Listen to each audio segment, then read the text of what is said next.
So for elbow pronation, pails and rails, so pronation is palm facing down. If you're limited on pronation range of motion, then we would do this pails and rails set as a max effort set, which means you need to hold the stretch first for 2 minutes.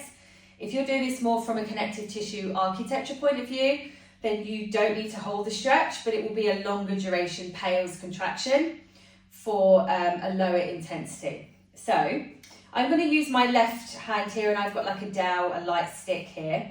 So I'm going to bring my forearm into end range of pronation and just take my elbow just slightly less than 90 degrees. I'm going to hold this stick more towards the center so it doesn't feel as heavy. If it's over here, it's going to feel quite heavy on the arm, especially if you do have like a heavier stick, like a stick mobility stick. So more towards the center, end range of pronation, and more towards the center of the stick. And then I'm going to take my opposite hand and place it on top. So I'll just take my thumb out and just place it on top. So I don't really want to use my thumb here. I just want to try and get all the work into the forearm. So I'll just rest my thumb on top. Place that flat hand here. Okay, so I'm now in end range of pronation. So again, if you're trying to get more range of motion, you're going to hold this stretch first for 90 seconds towards 2 minutes before you start your pails contraction. So while you're holding the stretch, we just relax the breathing, try not to come out of this stretch during that time.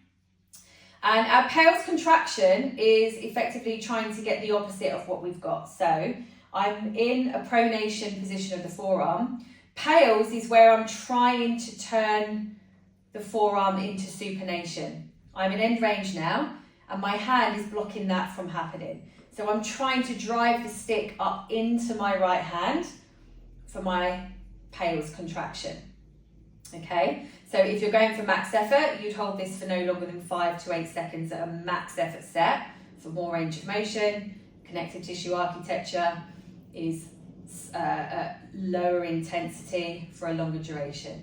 So after our pails contraction of driving it up into the top hand, our rails contraction is trying to pull the stick away from that hand. So I'm trying to get more pronation. If your stick moves away from that hand, so if you can get into more pronation, it means you wasn't in end range to begin with. So mine would need to be here. So when I try and do my rails contraction of trying to get more pronation, I'm trying to pull the stick away from the other hand, but it's not going to happen because I am in end range of motion. So that's my rails contraction. Pails, driving up into that hand from end range. So I'll drive it up into the hand here. Rails is trying to get more pronation, so I'm trying to pull that stick away from that hand. So once you've done a set there, a couple of sets, you're going to just hold that stretch for a while, relax the breathing, and then we always want to lock that in with either capsule cars of the elbow or full elbow cars. All right, so that's your elbow pronation, pails and rails.